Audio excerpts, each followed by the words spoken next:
Look up at any modern stadium, and you'll see it. A towering, multi-million-dollar wall of light broadcasting your face, the score, and the replays in hyper-crisp 4K resolution. We all call it the same thing, the Jumbotron. But here is the mystery. If you walked into an NBA arena or an NFL stadium today and asked the engineers to show you the Jumbotron, they couldn't, because legally, technologically, and physically, it isn't there.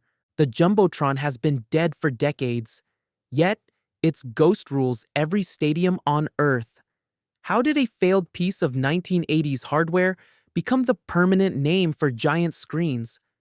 To understand the name, we have to go back to a time when TVs were deep, boxy monoliths that sat on carpeted floors, the era of the CRT, the cathode ray tube. In the 1970s and 80s, Sony ruled the living room with a technology called Trinitron.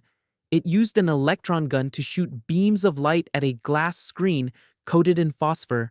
It looked great. It was sharp.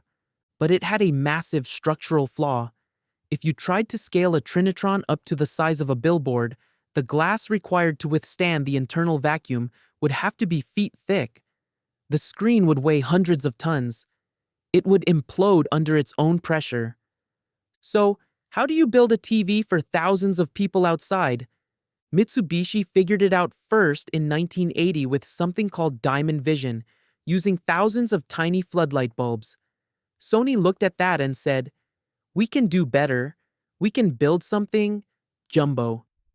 In 1985, at the Tsukuba World's Fair in Japan, Sony unveiled a Titan. They called it the Jumbotron. It was over 130 feet wide. It was so massive that it didn't use normal pixels.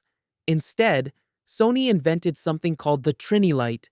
Think of it as a microscopic, individual color TV tube containing 3 tiny cells, red, green, and blue. Sony essentially took hundreds of thousands of these tiny individual mini TV blocks and stacked them together like digital Lego bricks. It was brilliant. It was mesmerizing. It was a massive marketing victory. Suddenly, every sports franchise wanted a Jumbotron. Sony began installing them in stadiums across America. It became synonymous with scale. If it was giant and it was a screen, it was a Jumbotron. But the tech world moves fast, and the Jumbotron was born with an expiration date. By the late 1990s, a new king emerged. The LED, light-emitting diodes were thinner, brighter, used a fraction of the power, and lasted significantly longer than Sony's complex fragile mini-tubes.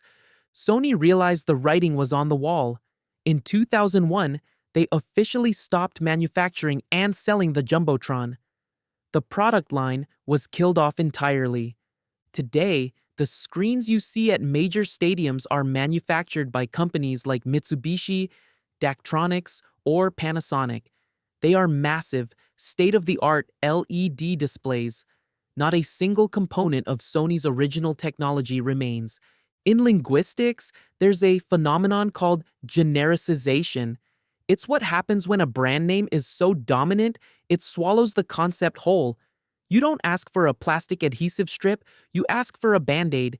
You don't look up information on a search engine, you Google it, and you don't look at a giant stadium-sized LED video display. You look at the Jumbotron. Sony lost the hardware war, but they won the linguistic empire.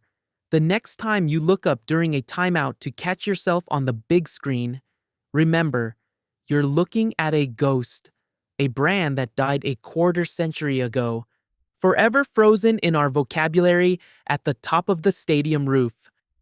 Thanks for watching. If you like uncovering the hidden history of the technology and other things we take for granted, hit subscribe. See you next time.